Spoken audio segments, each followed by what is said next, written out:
I only learned off the internet, so. Alright, you're the pro.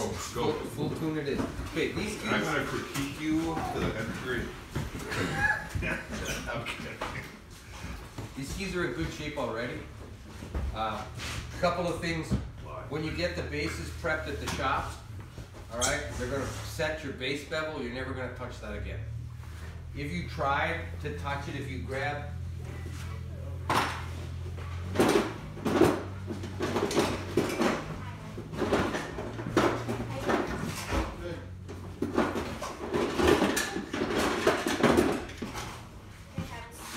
a base bevel and do it, the more times you do it, the more ramp you create at the base, and you don't want that. So you want to start out flat and then have just between a half a degree and a degree, right?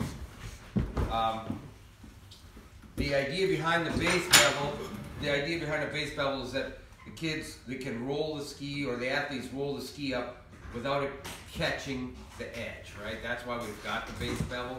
Also, metal on snow is slow, base on snow is not.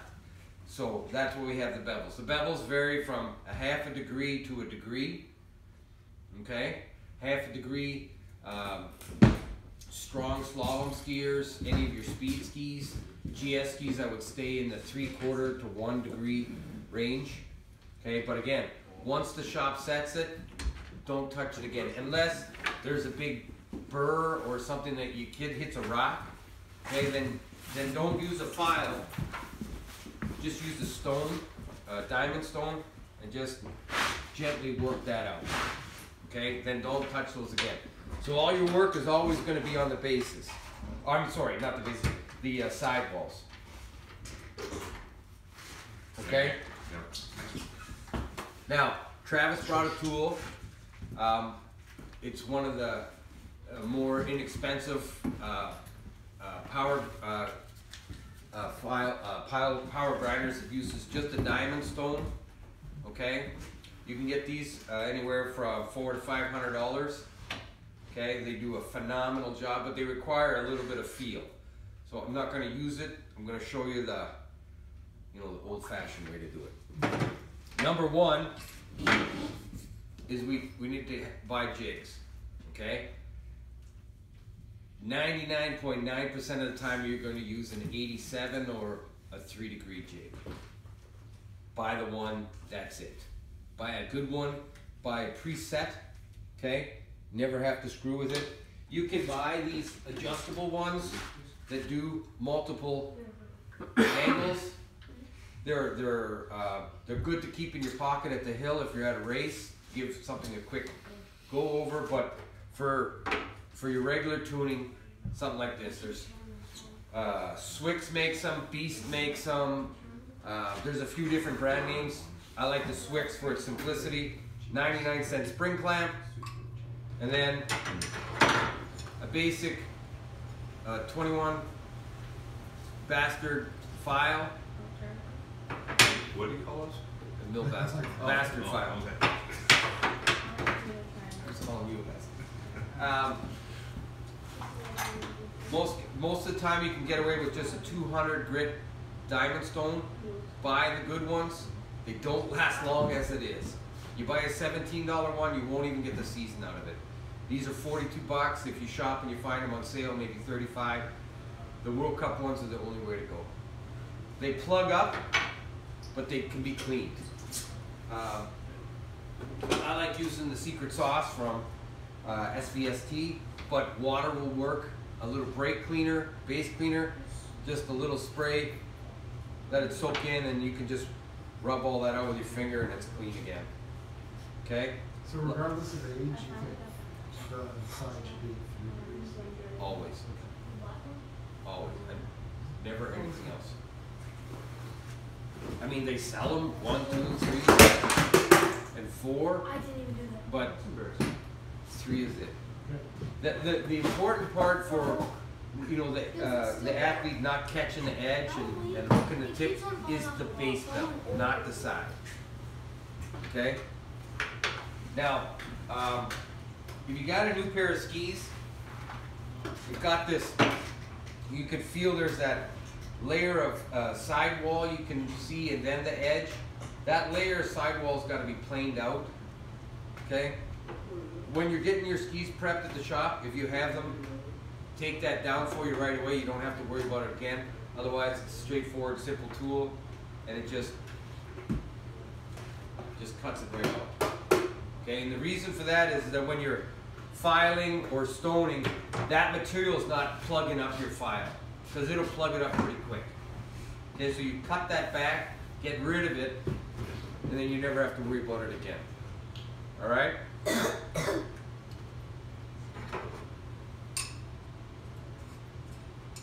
Files all have a direction to them.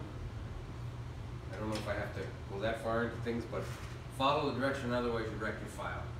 So I'm not going to do too much of these because these are in good shape, but basically put that clamp flat against, you know, and keep working it. I would not go the whole section. I would work a section at a time, come down, keep going, okay?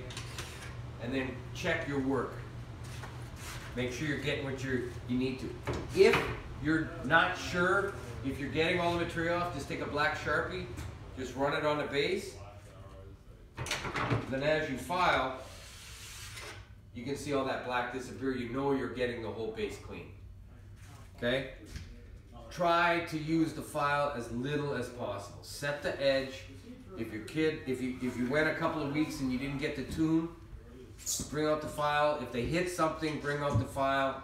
If they get a hard spot in them, bring out the file. But try to use the file as little as possible. It reduces the life of your ski exponentially. And once you get past that ridge that we talked about taking down with the planer, once that's gone, it's almost impossible to sharpen that ski.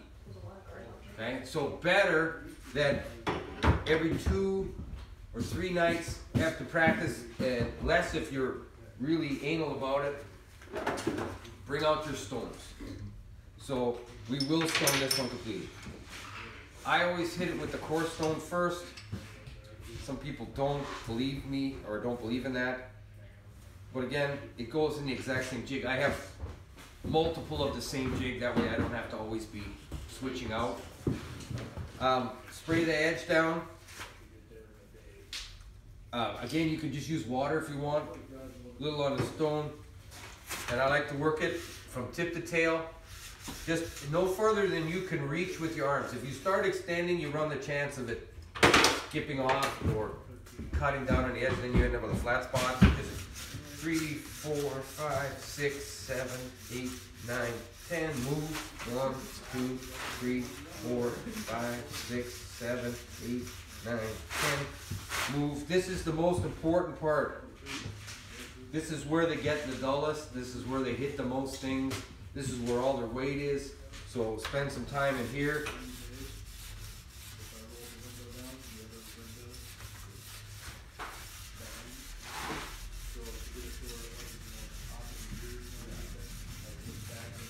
And go tip to tail. Okay? Shops will tell you you need to detune the tips and tails. We are racers, not recreational skiers. Our kids need all the edge. Because they always say detune them. We're setting these up for racers. And they're using every millimeter of that base they can get. Already, you know, this particular ski, the Dina Star Larazi, already has this much of the ski with the early rise tip rocker that's already off of the snow. You already got this much down here, so you're talking about 5 or so inches. Well, you already got 10 centimeters, 4 inches. It's not touching the snow. So we want it all, okay? So I go through with the coarse stone. Then I'll do the exact same thing again with the medium, the 200. Now, with slalom skis is a little different. These are GS's, so I would, you know, do my same thing again. And I like to always overlap. So when you're doing a stone, there'll be a black film that starts to show up in your ski. Just make sure you're always overlapping that.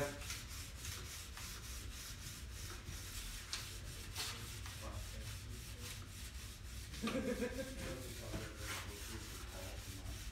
what is the purpose of the stone? stone, it polishes, but it will bring an edge back Okay. to razor sharp without removing like almost any material. Okay. So that's, to make your skis last, use the stones. Okay. You'll get a better edge. What they've done is they've, you know, and this isn't any secret, they've done what do you call it, kind of pictures where they can see into the metal, and with a file, it's very coarse when you're done. Each level of stone you do, all the way up to the fine, just keeps polishing and polishing and closing the pores up on the steel, making it faster and faster. Okay. So this is the GS. This is as far as I would go on a GS, is this stone. Slaloms, You should be able to shave too on that edge. you should be able to. Okay, we'll see. You should be able to take a piece of paper, and you're not going to shave me. You should be able to take a piece of paper, and it should cut easy. Now, in slalom, they want that burr. So anytime you file something right, what's happening is it's curling the metal over and creating a burr. In slalom, it's long been believed that burr helps the athlete get a purchase in the ice or the hard conditions. So a lot of World Cup tuners will not take that burr off; they'll leave it on. And let's be honest, for our kids that we're working with, leaving the burr is not a bad thing. Okay, so instead of polishing all the way down, Do you know what the burr is? Well, it's when, I think it's when you file the metal, you Yeah. get a little rim, and you're supposed to just lightly gum yourself. right? Normally you would just go along and pull it. You should leave it on for slaloms. Okay, GSs, I wouldn't go past a medium stone. Super Gs, downhills, then you want to start getting into polishing with the fines and the extra fines. But it, you know, and all it is labor. You're not doing anything different for this stone, or this stone. It's all the same. Wet the edge, keep it cool, keep the stone clean, and just keep working it with your 87 degree jig. Okay, these are like 35, 45 bucks. Buy one, buy another one next year, buy another one. Keep them around. And there are World Cup ones. They're supposed to be better tolerances that are go over $100. I refuse to spend that kind of money. I just do. Okay, so after I've polished this edge, I'll just clean it off with a piece of paper towel. That's it. Okay, so to recap, file only to start a new edge or take out a problem in an edge like a nick or a burr. But every other time, just work with the diamond stones. Now, if you've got, Travis, did you take that back? You think is it okay for me to change that? You know, I have one of those like adjustable angle. Yeah. Is it okay for me to change that angle myself? This one here? Yeah. I mean, change the angle like on my son's ski. To what? Well, because I think when they set the edge, they have it at like 1 degree or something. So, is it okay for me to just go ahead and file it down? Where do you get your skis done? Shepherd? Shepherds and shepherds. It's hard to believe that they did one on the side. But if they did, it's not hard to change it to 3. Okay. In that case, you would use a file or a Panzer file.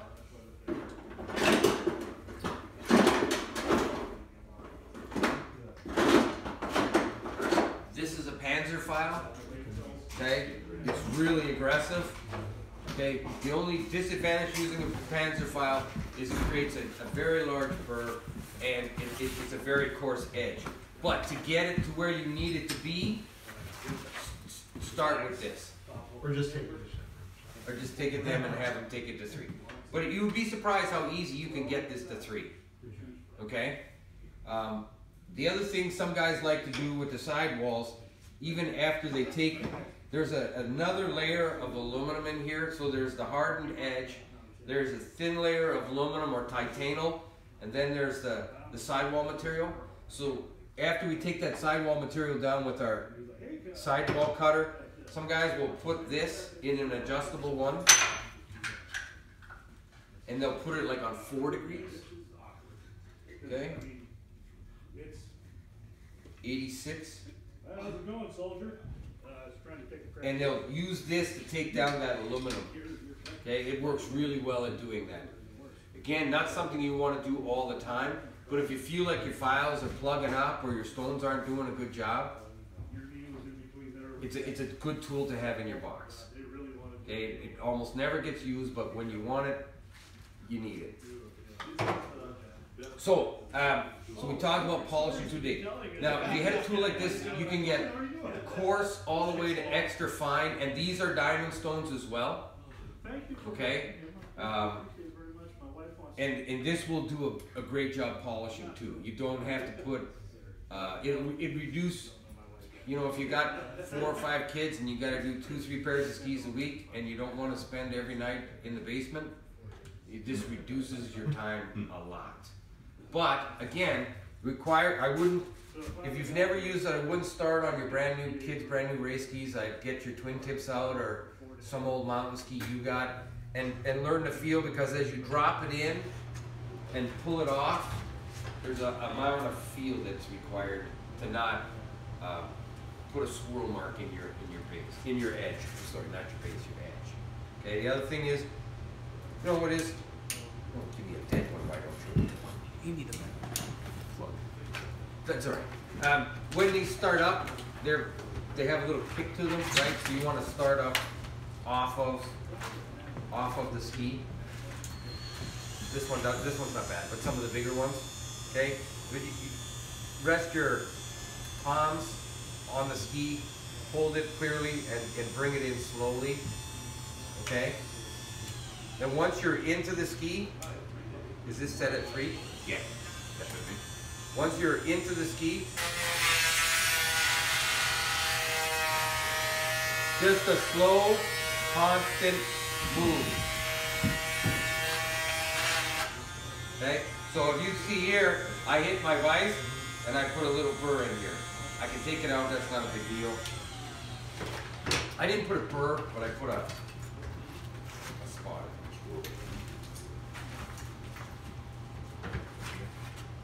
Yeah, I can hold it for okay. They also recommend with these to wear a respirator because of the dust that comes up.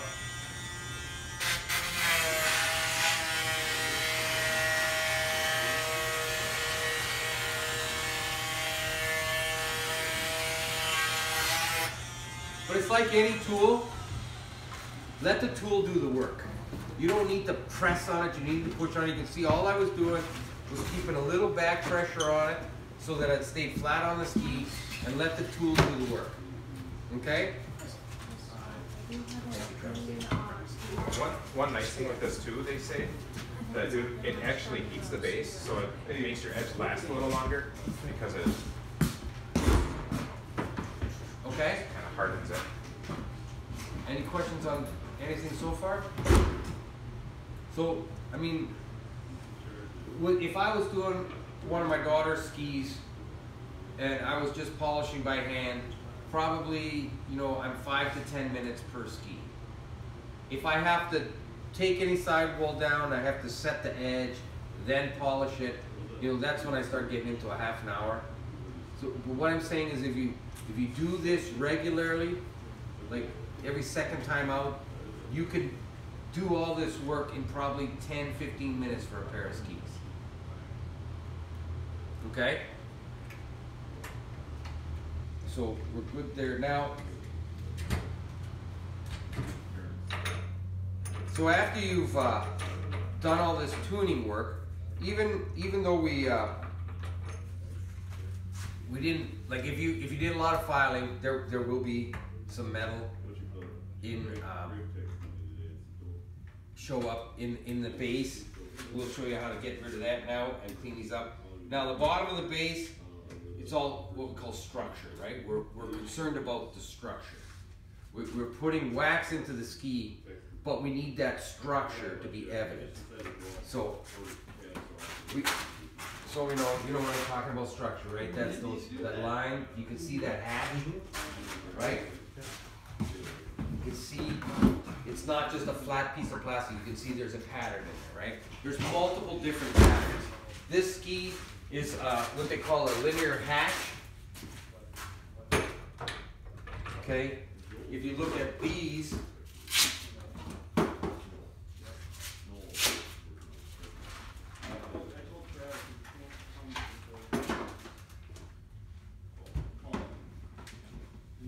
this one you can see there's a swirl to it. Okay, if you can't see it, I'll show you as best I can. You know what I'm talking about where you can see it? Right like that. You see it?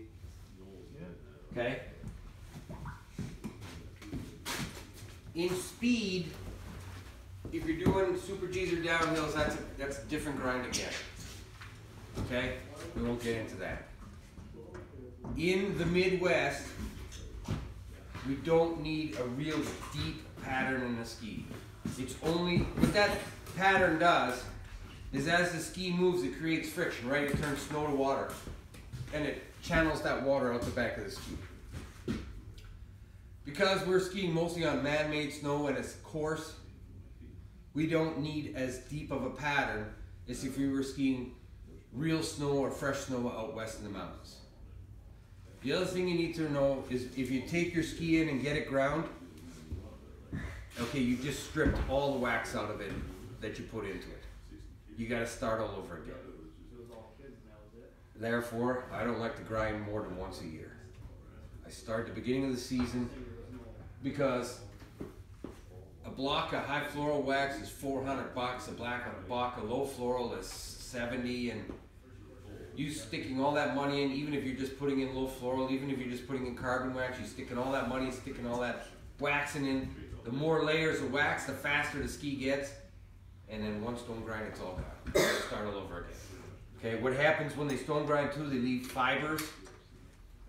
They leave exposed fibers. You've got to cut all those out using a scour pad is one way to do it. The rotor brush is another. Then you got to start base prepping, then start dropping in layers of wax. They say a pair of skis isn't race ready till 14 wax cycles. So if you take a pair of skis in and you get them stone ground, you got to wax them 14 times before they're considered race ready.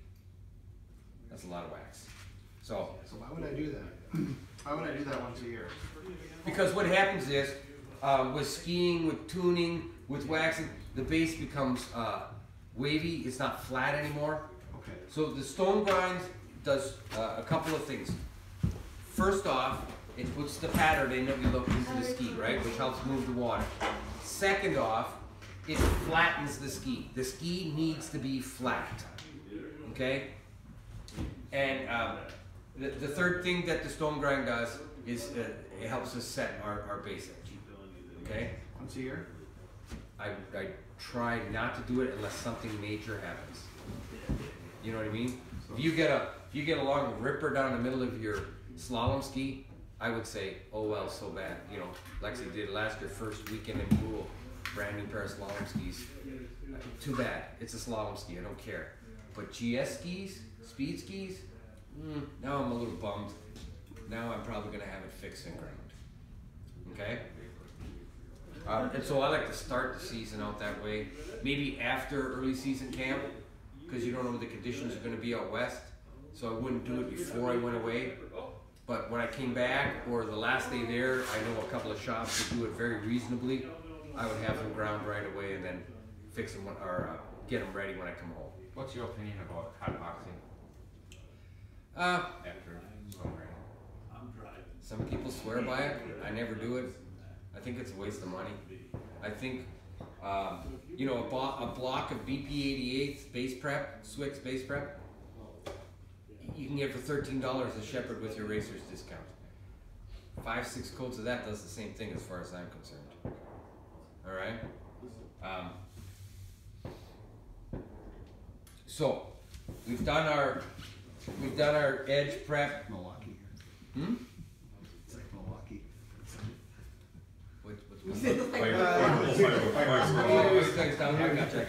Okay, so we've done our side work. We've wiped it dry. So next thing we're gonna do is clean out our groove or clean out our structure. There's two ways to do it. Thanks, Rob. There's two kinds of metal brushes. There's brass and there's the steel. Steel is a lot more aggressive than brass. So if it's really bad, a good steel rotor brush or a good steel hand brush will really clean that structure out. These skis are relatively, for all intents and purposes, brand new. They don't need that. So take the brass brush, okay, and you can see as I go along, I'm pulling crap out. You can see it in my brush. If I use the rotor brush,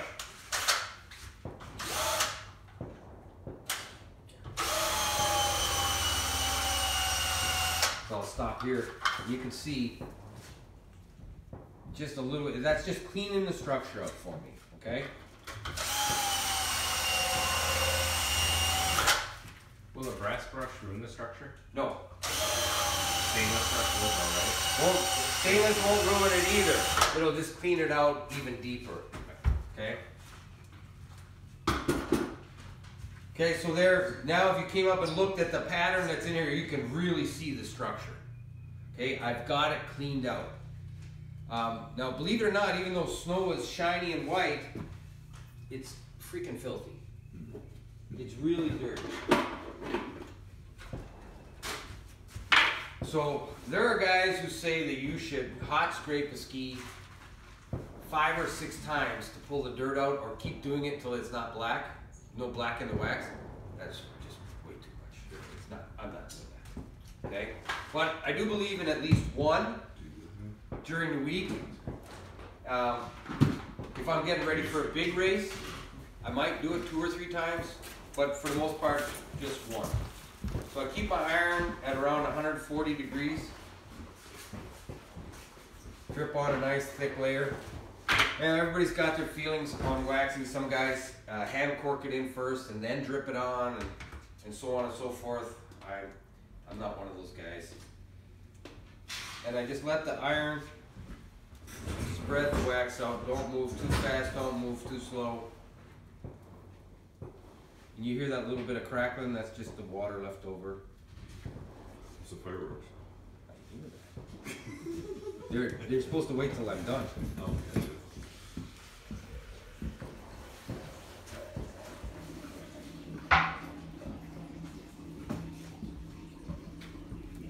Okay, once you've got it all flattened out, a good rule of thumb is when you put your hand under the ski and you can feel some heat, okay, that's enough. My rule of thumb is as I move from one end to the other, I want it to stay shiny after I've done my pass. Now, depending on the length of the ski, that gets harder and harder. Now all I'm doing right now with the base prep is basically I'm opening up the pores of the base. Okay, it's a soft wax, doesn't have any real properties to it. This is just a carbon-based wax. And I'm just trying to put some heat into the ski. Okay, I'm just trying to get it to go down. I can feel already that I've got heat, some warmth coming through the tip. So that's as far as I'm gonna go. I'm going to pull this off the back, okay? And I'm going to scrape it right away. Okay? Hot scrape. Get it? Now again, this is a relatively new pair of skis. You can see how much dirt is in there. Okay? That's why we hot scrape. To pull that dirt out. Okay, I don't pull all the wax out, but I do get it where I don't see anything flat or anything, you know, any wax on the top of the ski. Pay attention to this area and this area. They build up.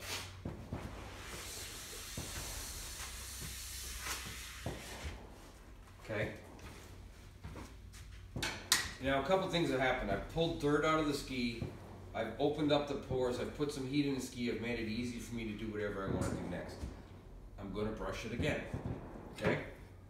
Always brush in between coats. And all you can see, I'm just taking out a little bit, it's just opening the structure up for me again.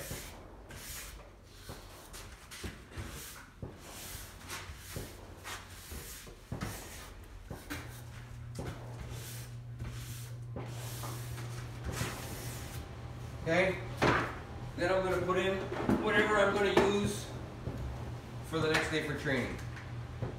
So there's Toko, there's Homoka, there's HWK. I use Swix because I know it. Not because any one is better than the other, it's because I know it. Alright? I like F4 as a training wax. You can buy 180 gram blocks. If you shop around for about $23, got some fluorocarbon in it. It's a good all temperature wax. It builds up nice. Because it's a little bit harder, it'll last a little bit longer. Softer waxes typically pick up more dirt and don't last as long as harder waxes. So if you don't want to go this route, you want to go with a carbon wax, a CH5 is a great all-round training wax. It's nice and hard, it lasts a long time, and it's about the same density as the F4. So I'm not going to do anything different.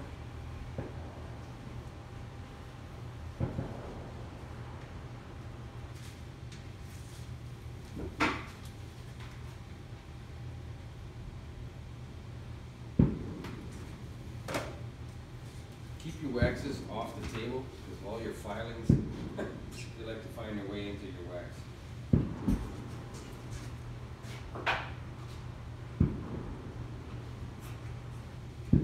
Now, tonight we're going to scrape these right away, but I'm going to tell you, if you leave them overnight, the amount of wax that comes off when you scrape is about half.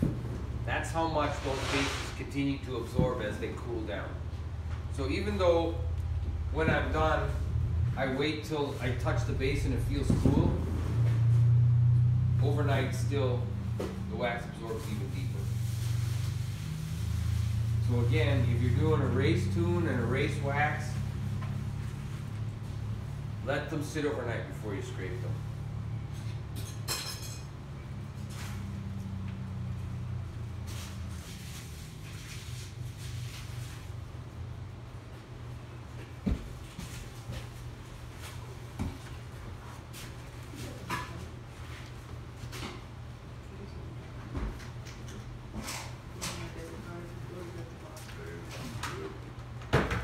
I didn't bring any other waxes other than BP and F4. That's all I think I need for the weekend. But even here, if you look right on the box, it tells you where to set the iron at. Okay, it takes the guesswork. Use the temperature setting within 5 degrees plus or minus of what the box says. That'll give you your best performance. Is that your final coat? For training. So you'd scrape that tomorrow? I would scrape that, well, this training. I'm not going to scrape it 100%. So I'll leave it, let's say I was tuning. I would take this first ski and put it to the side. I would do another ski, complete wax it. Usually by then that's ready for me to scrape. I won't scrape it again all the way down. I'll just take enough off so it's not built up, so I can see the structure. I'll brush it out, I'll scrape it, I'll polish it, take the edge wax off, and that would be all I would do for training. Now, race day, another story. Race day, I do the hot scrape and the BP. I do a second one. Then I do my first layer of wax, whatever it's going to be, HF7, HF8, HF5. Okay, if you want to use the high florals, otherwise low floral is fine. You do that again, and scrape, and then I would let it sit overnight. I'd scrape it down, and then I would buff it with either a horsehair or a nylon brush. for most of our races, that would be enough. Now, if you got an unlimited budget and you don't care, you know, Rocket Spray, HF7, any of the floral powders, that's another step. Okay, so what I would do after that, so I'd scrape that high floral, scrape that clean. Then I would brass brush again, and then I would put on either my, this year I'm using the juice, they call it, the high, what do they call it, velocity juice. I lay that in, and then you'd either put that in, you can iron it in. I would put a piece of fiberline on top, put your iron on top of that, and just smooth it out that way. You can do it with a cork. So like the little Sarah blocks that you used to be able to buy, you hand rub that in, then you just go in with your hand cork or your roto cork and just polish that on, and then just lightly brush it out with your horsehair, and that's done. The thing to remember with those overlays is they're only good for 1 or 2 runs. So if your kid's only got 1 pair of skis and they're going to slip and inspect and warm up, that's not the way for you to go, because by the time the race rolls around, your $150 worth of overlay is gone. Okay? But if they have another pair of skis that they can inspect on, they have a pair of trainers, or they have a pair of twin tips or something that they can screw around on, let them make 1 run on the race ski, put them away, put them back up top just before the run. That's why Tom has that bench like that. He gives them a quick polish again, they're ready to go. Okay? But that's the difference between race day and training. Training day, 1 hot scrape just to keep the dirt out of them, 1 coat of top, let it sit, scrape it, let them train on it. You could even be as lazy as not scrape it. I don't have a ton of wax on here. This will ski out in a couple of runs. They're gonna hate you getting to the lift in the morning, right? Because you're gonna be able to walk up the mountain with them. But after a run, that'll all go down. It just will. Just from experience, just know it'll ski itself off. So you know, just makes the training wax last an extra day. You don't want to let your skis get to where they're white on the bottom or grayish looking, because that means that the base is starting to dry out. It's hard to bring them back. It's hard to make them faster. That's why you store them with wax in the summer, right? So that that oxygen doesn't get into the base material and cause problems. You skied on the property. What's the big Yeah. deal? I guess. It's family weekend. Now, another quick thing when we're, the first thing I would do when I start scraping is clean the edges off. Use the edge, don't use this edge of your scraper, use this. The last thing you want is all that crap built up on a ski, and then later on when you go to tune, it just fills up your file. So how do you sharpen your scrapers? I do my scrapers a couple of different ways. Either I buy the sanding discs for body shops, the ones that have the sticky bag, and I stick it, boom, right on the bench. Back and forth. Or I have an actual scraper sharpener, which it doesn't work for shit. And they charge a lot of money for it. I can't get a sharp edge on it. Yeah, you gotta bolt it down and really work it. Sometimes it works. Just put a sanding disc on. I use sanding discs. Mark likes to use a drywall mesh. Really hard. I use the electric. There's the electric ones you can buy. I've seen that. I saw it online. And you're just fancy. And I was like, Huh? do you think I need that? No, I'm getting annoyed. that is the best ski thing I ever purchased. They're about $180. There's a couple different brands. Some are more, some are less. They're about $180. For me, for us, forever who's down by Les Moyes, anytime I walk in with my scrapers, they take them back. They have a router already set up, and they sharpen my scrapers every time. They never charge me. I mean, those were all the same size at one time. Tough to grow. So they can be sharpened until there's nothing left. But a sharp scraper is the only way to go. But all this little stuff that dribbles on the bindings and everything, I like it cleaned off. I don't like leaving it. Some guys will even take this, polish that off. I'm not a fan of this idea because I think it takes some of the edge off. But on the sidewalls, couldn't hurt. Okay? That's one. So we'll do it all over again so we know what we're talking. Now, I turned the ski this way when I was demoing the stoning. I can't work like that. I know guys who do. I don't know, Tom, do you like that way? I like it facing me. I do, but Yeah.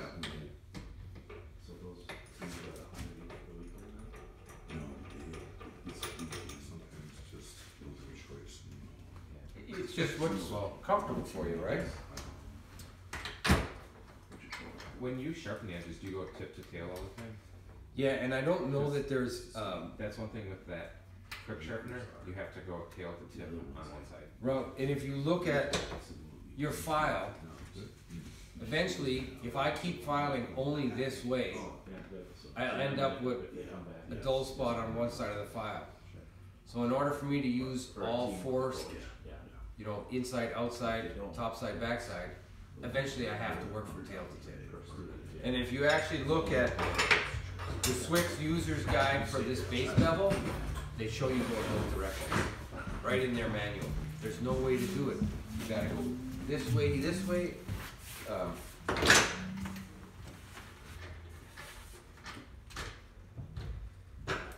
you know, based on the arrows, I've got to come down this side this way, but the only way for me to go back and do the other is I have to go against the grain.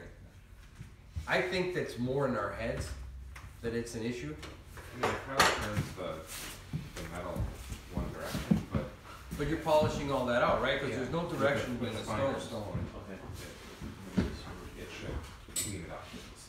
I mean, just like when you sharpen a knife, basically. I mean, you have that big burr on the end until you stone it, and then you can't see the fibers or whatever. Right. Unless you're out at Halloween, you leave those on there.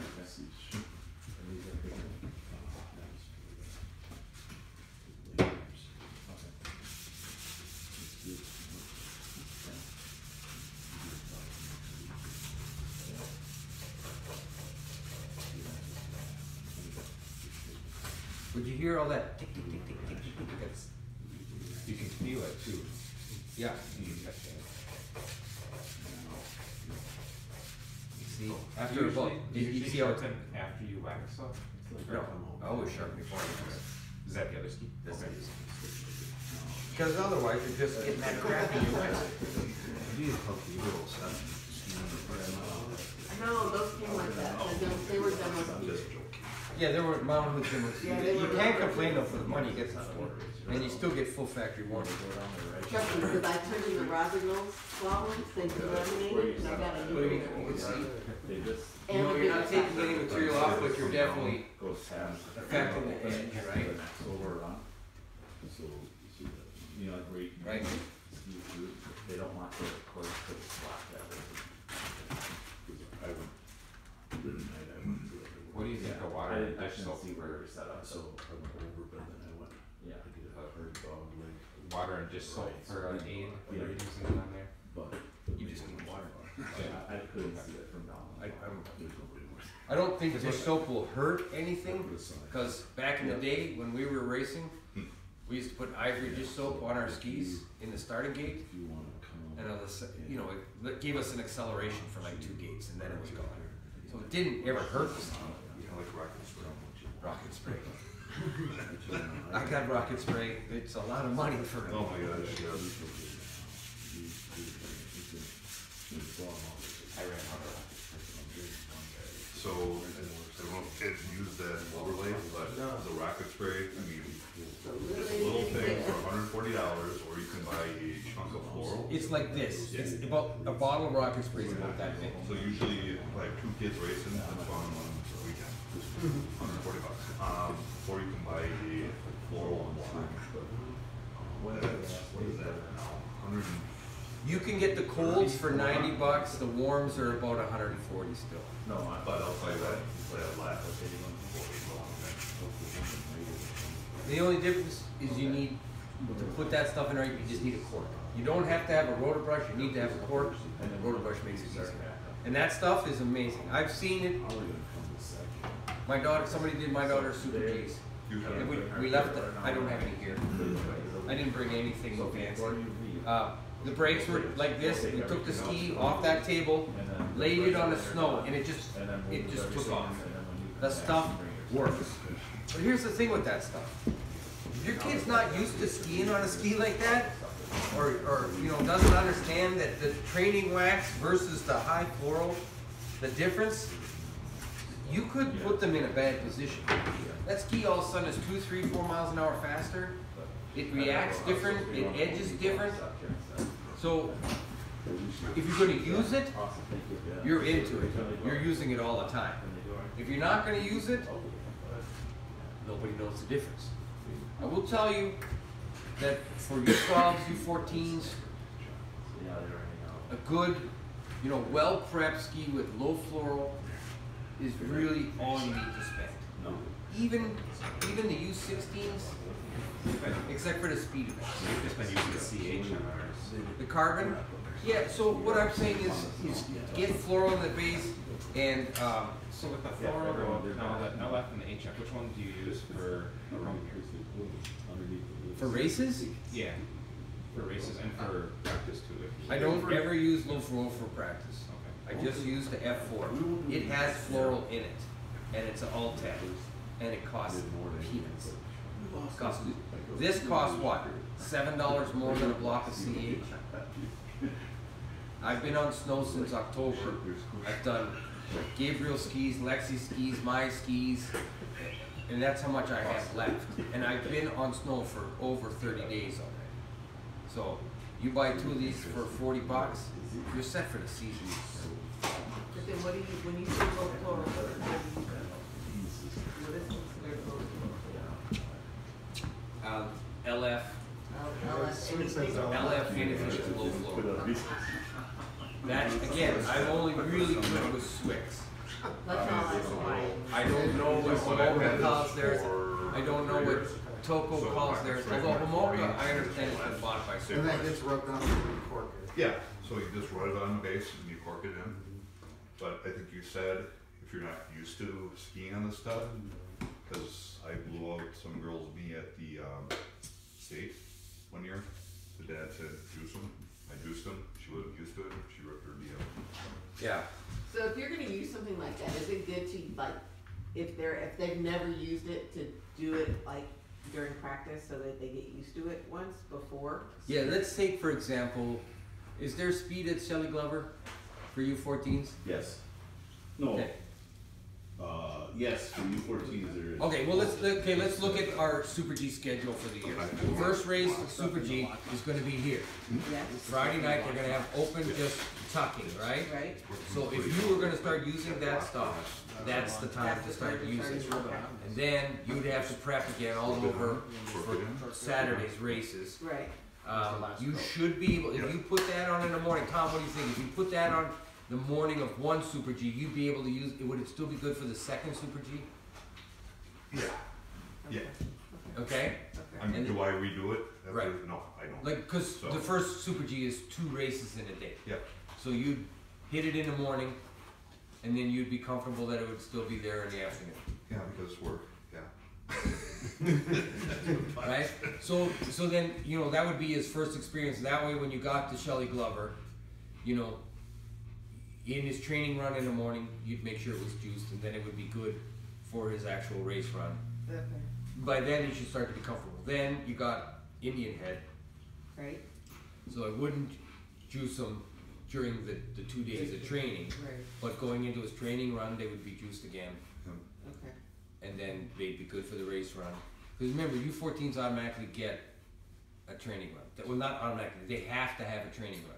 So you get 2 runs in that course any given day. Okay. So U14s and under, U12s have Right. to too. except there's no place for U12s to I'll race. tell you what, the kids, Yeah, they are. Here. they can feel the difference. So Yeah. you just, oh yeah. Okay. It is. Like It is. Well, So you that's just me. use it for Super G, but not for GS? You know, I there are use it for people who everything. juices for GS. I even do slalom. Do you?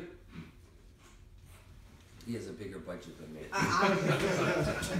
I tell you what, I'm gonna be honest. There's a rack above my tuning table, which is a regular wire shelving rack, and I have my waxes in about a 2-footer. I did the math. That's almost $3,000 sitting right there. Mhm. So it doesn't take long for it to get away from you. You know. The key is make sure your kid Knows what, knows what's understands going it. on, Yeah. understands it. Know before they get on the snow with it. Just don't surprise them. Yeah. Right. Yeah. Hey, look, I make your ski super fast. Right? That doesn't fly. Now, what is a cork? A cork is a cork. Is just a cork when you say You got, Cork you got it one? is, what do I you got one mean? in, Like a cork cork too. It looks like it's like a bar about this. you know what a wine cork looks like? No. I just know what a wine cork is. Okay. But it's in a bar. Duh. Now it's in a bar, that But it's big. much more dense, Okay. and it's a square block. So You then know, you just I put it do- on, All it does is it creates friction when so you you put it on and then you just, cork it in Cork it because in. the cork Cork it creates in, heat, The friction. okay, and then it lets it absorb into the top layer of the base only. only, okay. It's the thing. That's why when you're doing race day waxing, you've got the 2 layers of base prep, then you've got your high floral, then you've got your overlays. There it Okay, is. there. Okay. See, Oh, I'm okay. just trying to talk your language. I exclude, that's pretty much all I use. Because it creates enough friction that it's easy. Okay. I don't have to take an iron with me. Yeah. Well, that's it. That's another thing. In between training days, if you get your kids when they come home to put in some paste wax, it's not yours. Oh, is that what you said? Where did you get a big one like that? I got a deal on them. I got 4 of them. If you get your kid when they come home at night, they I got 4 of them and I got the little kids. Look at that. How about that? when the kid come home from training, you know, they unstrap, they open their ski out to dry up. If you get them to put some paste wax on at night, it helps keep the dirt out, so that when you finally do go to wax them again in a day or 2, let's say you're at a camp where they won't let you wax, or you don't have access to waxing, or, you know, like our kids were in Chile and that's a different voltage altogether. They just put this on every night, and I don't care if it's F4, I don't care if it's 1-ball J, I don't care what it is. I don't care if it's snowboard stuff. Put a little paste wax in at night. There's a lot of solvent in this. The solvent will evaporate through the night. In the morning, either hit it with your brush or the cork, and they'll ski fine all day, and it'll help your bases. It'll keep the dirt out. A lot of it is Teflon in it. That works really, really well. The best thing to do is put it on and then take an iron and go right over it one pass. And it's Right, but if you don't have one thing, if you Yeah. don't have If you an don't iron, have an iron. or a cork, you know. So another Really thing for quick. you parents, I mean, your kids come home, right, after training, and they're combined, right, they're strapped up. Check 'em apart. Separate them, Yeah. dry them, they will rust, like that. I learned that the hard way. yeah, you gotta, they've gotta get, that has to be a habit that they develop. Yep. They have to come home, like you go to our camps, Tom's been to dozens of them, you go, every kid's room after skiing, if they're not out in the hallway opened up, or outside in the spring when it's warm, they're opened up beside their beds. They've gotta be dried out every night.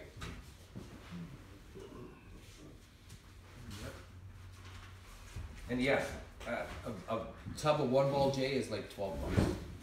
And it'll easily last them a season. Easily. It's just a good habit for them to get into. Maybe you don't trust them waxing and sharpening yet, but having a tub of paste wax and them taking a little applicator and scrubbing it out, what's gonna go wrong? You're gonna get it on a carpet in a hotel? You're gonna get it all over their pants? Let's not talk hotels and, You should have seen me Like in the escape park. rooms. I was over the balcony taking out my stuff. oh yeah. I was like, Oh, down yeah. there. We've had a lot of parties, or not parties, but a lot of waxing clinics in bathrooms of hotels. Yeah, I mean, like a lot of those motels around Indian Head, they won't let you wax in the room. No. There is a waxing spot in the lodge. You know, if you can get past the Region 1 guys and get 5 minutes, you might have a chance of I doing just it. waxed in my room. Alright, well, and if you're, just make sure you have one of these down, Absolutely, right? absolutely. Our room was so small in the room, I didn't even pick up my table, I just put my clamps on the bed and just go. On the table. Naughty. What's funny? Naughty. There's a little wax, scrape that off. She's like, what are you doing? And I was like, I don't have enough space.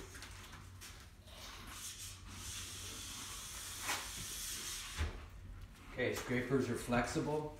Too much pressure in the middle, you can hollow out your ski. It's not as likely as it used to be with the old metal scraper, but still something to pay attention to. Even pressure right above the 2 points here. Let the scraper do its thing. So, what do you think about the metal scraper? Metal scraper has its use. They say after your stone grind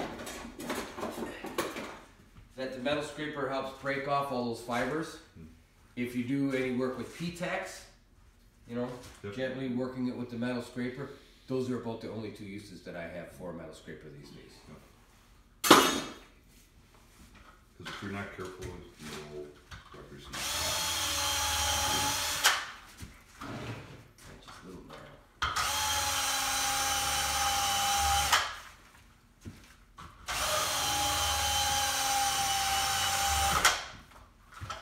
Do you use the fiber loom? Fiberline, yeah, yeah. But generally only with my top coats, or You guys know what that is? it's a white paper. Looks like a roll of toilet paper, kind of. Yeah. It's a little stronger than that. That's not, yeah. What's it for then? It's a multi-use. Just So you don't clean off the dust in between cleaning? It's supposed to pick up the impurities Um, and dirtiness. sometimes yes, Cut sometimes the no. fibers off. I might just rub it with my hand, but So usually when you're done, Not really. it's the again, Like you do. training day Okay. versus race day, Right, two different right, things. right. So when I was racing downhill, I was so anal about my skis, I wouldn't let people put their fingers on my bases.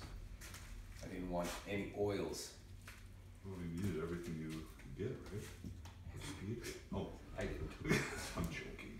But, and then I used to wrap my skis where the straps went. I put fiberline there between the skis. Mm-hmm. You did? Back in those days, we didn't have rubber straps like we've got now. Jesus. We're fancy. You would think, right, something so simple as a $5 strap didn't exist when, you know, 35 years ago, 40 years ago. You know, the original ski straps were rubber with metal clips, right? And you slip the metal over the edge and then wrapped it around and Oh, hooked it. wow. So, where we are now with skis is way different. Legit. I just not even gonna pull that off now. Probably. Probably. Okay, so this ski now is, you can feel its room temperature. Right? Okay, it should be cold. I'll tell you right now, if I scrape this one and I leave that one till morning, it will be different. I will pull more wax off of this ski than that one if I leave it till the morning. So even though it's, and for training, this is a temperature I work with. I don't have a problem with that. Those are heroes, right? Yeah. Go ahead and choose them. Not today. Come flying down. I need to like to stay upright for a while, okay? No, okay. So again, for training, I like to take off, you know, I call it just like the top wax. I don't like to scrape it too deep. I want that that wax to last for training. You know what I'm saying? The more wax I leave in the ski, the less of the wax they ski out of it. So I don't really, other than making sure it's flat, training, that's as far as I'll scrape it. Race day, different story. Give it a quick polish.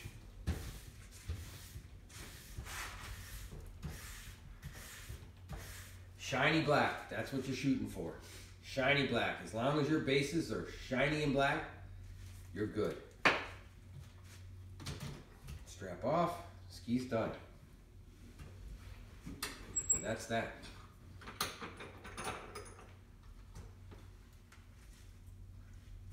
Shiny and black. Any questions? Complaints, concerns, additions? Tom, anything to add? No, you did good. You do, is that brass or steel? This is brass. Brass, and the rotor blush? Brass. Brass. There is a steel one, So brass is your preferred tool. because it's soft. Got it. I do have a steel brush. I really just use it in the initial base prep. Not here, I don't have it here. No, I know. What would you? No, your rotor brushes, I mean, you can get different attachments too, just so you know. Yeah, I don't have, the only rotor brushes I got here, there's 4 different kinds of brushes, right? There you go. There's the nylon bristle.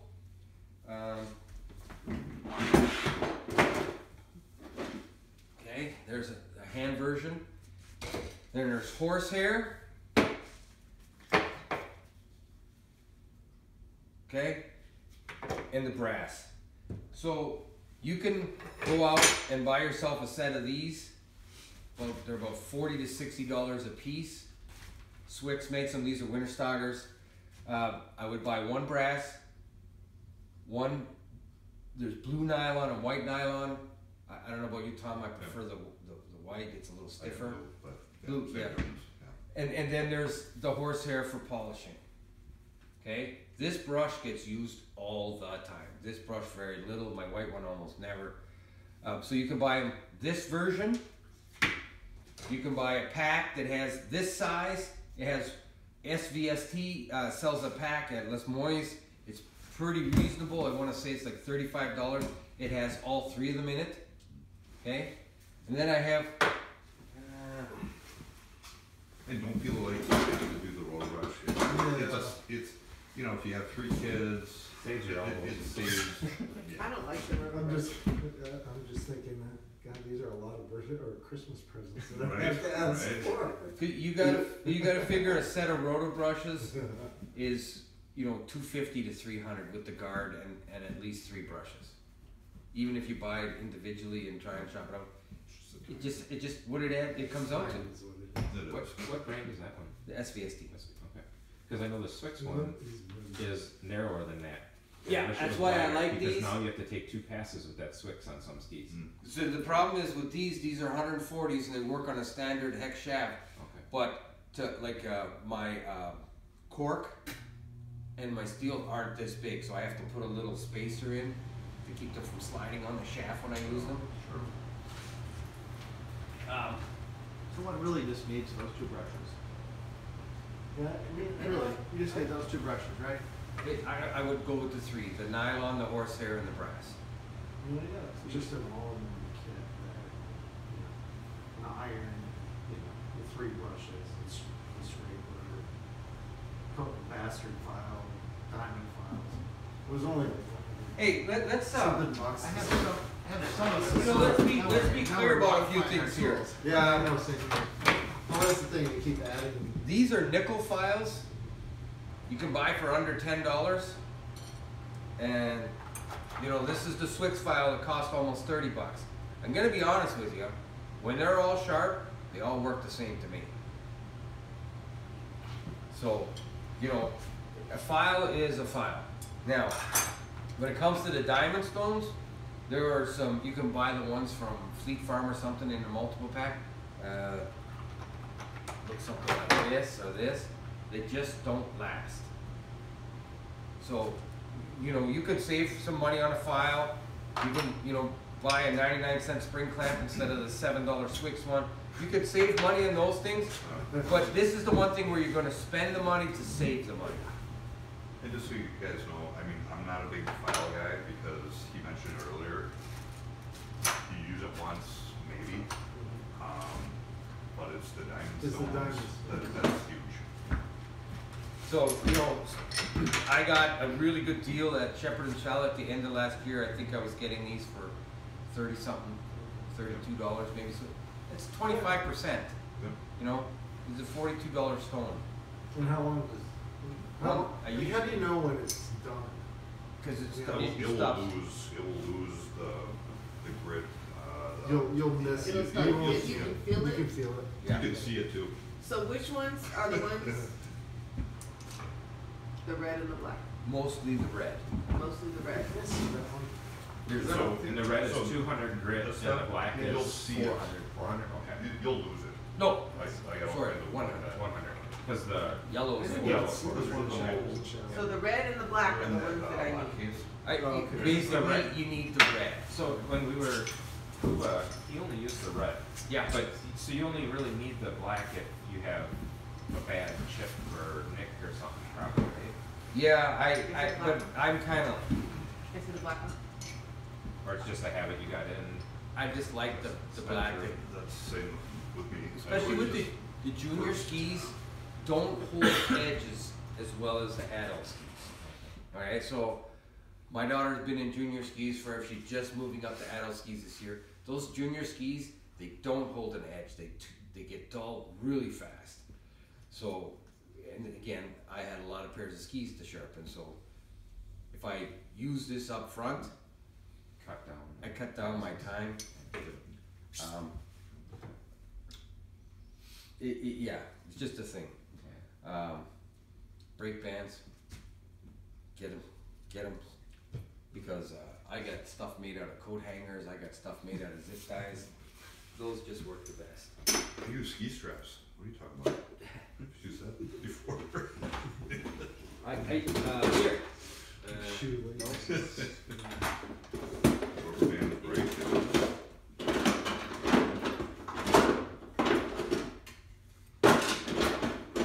I don't know. Here's one I made out of zip ties. Horrendous pain in the butt. Yeah, I mean, there's going to be a lot of stuff that you're going to buy that you're going to use once, maybe twice a year. Depending on how deep you get into it, you decide if you're going to buy it or not. You know, the base bevel guide, I don't let the shop set my base bevels. I set my own. I don't know if that's worth it. That's just me. Depends where you You know what I mean? When my guy comes out and tells me I can't guarantee you what the base bevel is going to be, should I go under? I'm like, I tell you what, from here on in, we just don't do them. I'll do them. Again, Swix, which ones do you use? Schwartz. Swix. I use the beast one. These are nice. These are readily available, easy to find, and they're again from all the way from a basic $35 one to well over $100. But you recommend just having a set, like a fixed one, rather than like I do. the multi-angle tools. It's more consistent because this one here, I'm a little above the mark, a little below the mark, I'm a little whatever, and all of a sudden I got a different base bevel. And maybe the one time I'm a little strong, and you're like, wow, that's a nice edge. I got a good. And then the next time you accidentally set it a little bit under, and you're fighting it all night. You're like, why can't I get an edge on these?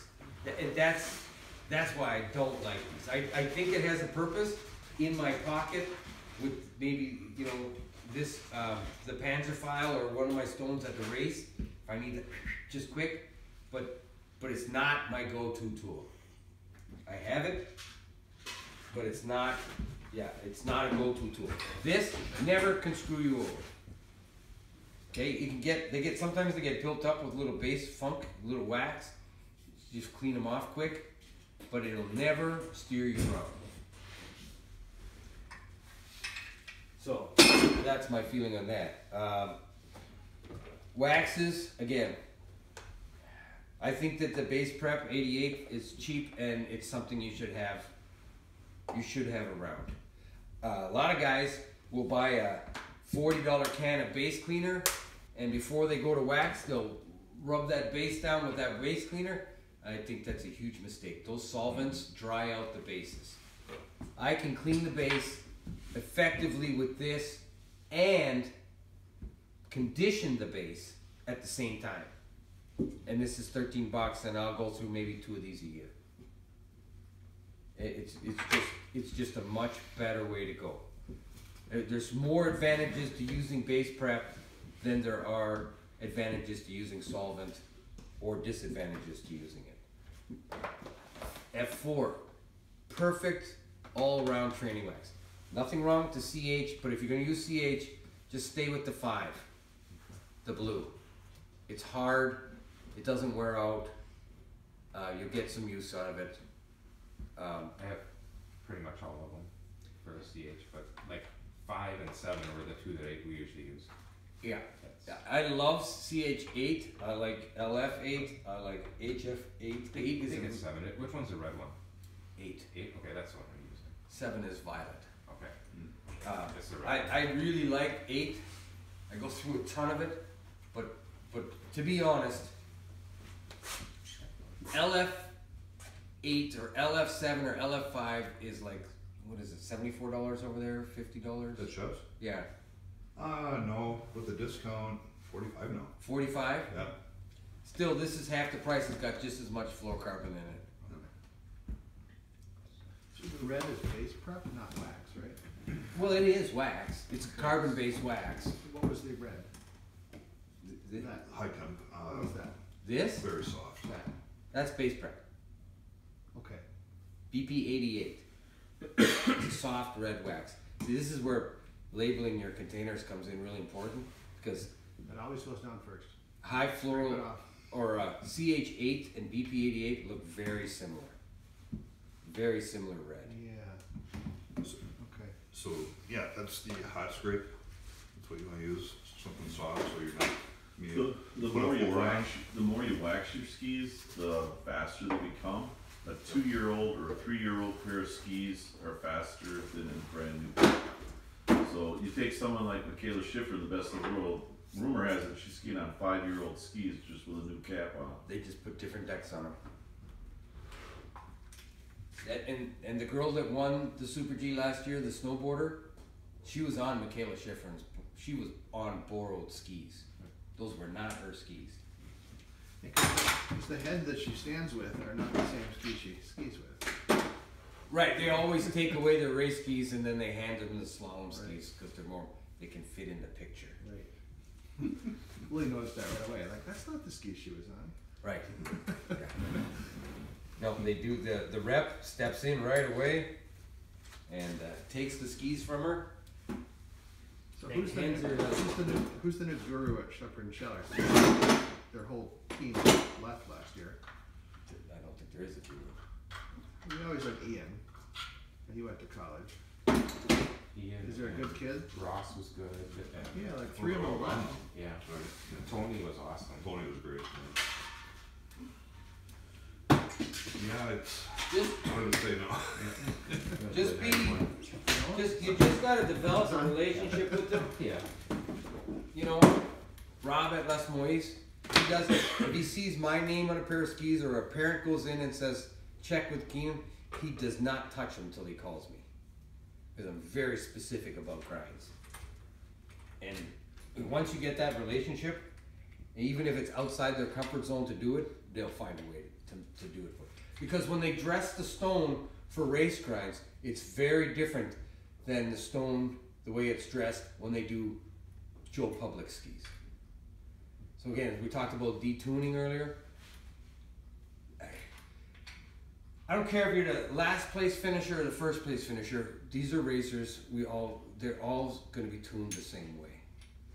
You know, you just don't tune a racer's ski the way you tune Joe Public ski. You just don't. And same thing in the shop. Like Les Moyes is doing a couple of Lexi's downhills and that for me this weekend. They're all being done with all the other race skis. And they said, well, we're doing race skis Sunday and Monday. Because they have to dress the stone differently. The way they set the machine up is just different. Go to Pierce too, you know. You should wax your skis every day.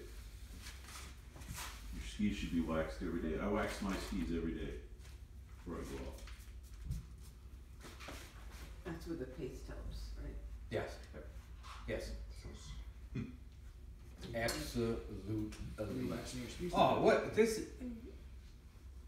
Why is this at 88? I just ruined Gabriel's skis. It's at 85. No juice in the crack? No. Dude, we got. They got enough doctor bills, they don't need more. Okay, this is not even talking about any more doctor bills, right? I can't do another one. Okay. Yeah, Thank thank you. That guys. was great, Kenan, thank you. Appreciate it.